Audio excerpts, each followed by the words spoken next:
పొగాకు ధరలు అనూహ్యంగా పడిపోయాయి. ఏం చెయ్యాలో తెలియని దిక్కుతోచని స్థితిలో రైతులు కొట్టుమిట్టాడుతున్నారు. కనీసం పెట్టుబడి ఖర్చులైనా దక్కితే చాలన్న దీన స్థితిలో ఆశగా ఎదురుచూస్తున్నాడు. మరోవైపు పుండు మీద కారం చల్లినట్లుగా పొగాకు కొనుగోళ్లకు వ్యాపారులు ముందుకు రావటం లేదంటూ రైతులు వాపోతున్నారు.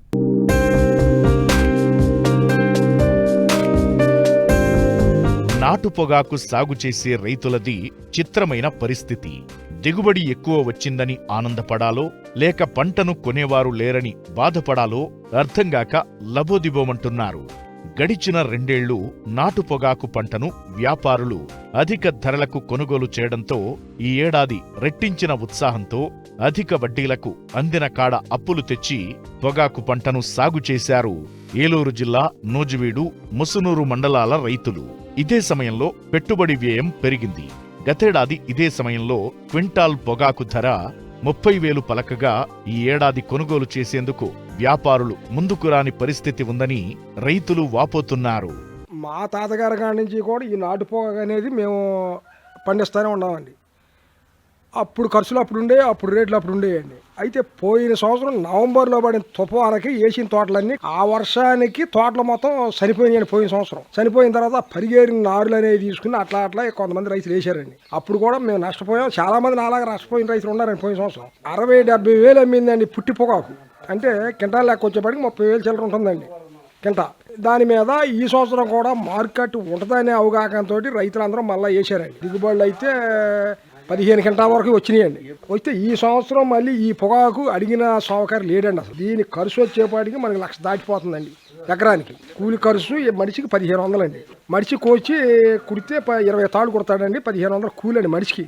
మొత్తం పెరిగిపోయింది కదండి. ఖర్చు వచ్చేపాటికి 1,25,000 చిల్లర అవుతుందండి. ఇది 1,50,000 లెక్కేసుకోవాల్సిందేనండి. నారు దగ్గర నుంచి నారు విత్తనాలు అయితే మేము సేకరించుకుని మా విత్తనాలే మేము పోసుకుంటాం నారు. అయితే ఇప్పుడు ఈ పొగాకు వచ్చేపాటికి ఒరిజినల్ కాలుపండి. మళ్ళీ ఈ మొక్క ఇప్పుడు మేము దగ్గర పొగాకు ఒరిజినల్ కాలుపండి. అయితే విజయవాడ మార్కెట్లో కూడా తడిపేసి అమ్ముకుంటున్నారు కొంతమంది రైతులు.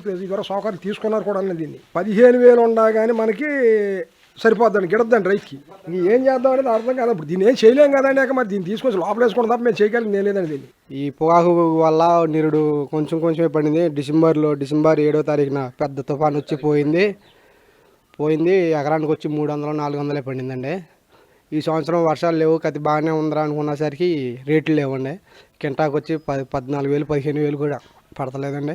దానివల్ల ఇప్పుడు మేము వెళ్ళి కూలి అడగాలన్నా కానీ ఏమి రైతులు కిందకే పైకి చూస్తున్నారండి. పొగాకు కోతకు వచ్చేసరికి 1,350, 1,400, 1,500 పడిందండి. కానీ అందులో కూడా కొంతమంది 10 తాళ్ళు 20 తాళ్ళు కాడికి గుట్టుకారండి. దానివల్ల రైతులు చాలా నష్టపోతున్నారు. గవర్నమెంట్ దీనికి ఏదన్నా సపరేట్గా ఏదన్నా అవకాశం కలిగితే బాగుంటుందని మేము కోరుకుంటున్నాం.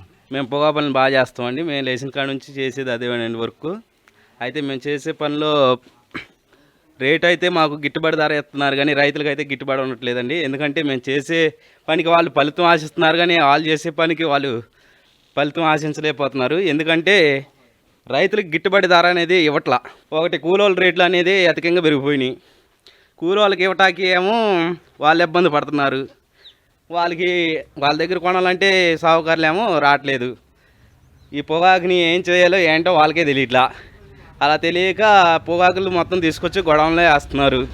వాళ్ళు ఎంతో పెట్టుబడులు పెట్టి వ్యవసాయం చేసి కూలీలకు ఇచ్చి పెట్టుబడులతో నష్టపోయి మళ్ళీ గొడవలో వేసి వడ్డీతో నష్టపోయి వాళ్ళు ఎంతో విధంగా అన్ని విధాలుగా నష్టపోతున్నారు రైతులు. రైతు అనేవాడికి వాళ్ళ గిట్టుబడి ధర అనేది ఇప్పించలేకపోతున్నారు. రైతుకి ప్రతి ఒక్క రైతుకి గిట్టుబడి ధర ఇప్పించాలండి. అయితే అప్పుడున్న రేట్లు ఏమో తక్కువ, పొగాకు రేటు బాగానే ఉండేది. దానికి గిట్టుబడి అయినాయి. ఇప్పుడు కూలోళ్ళ రేట్లు కూడా పెరిగినాయి.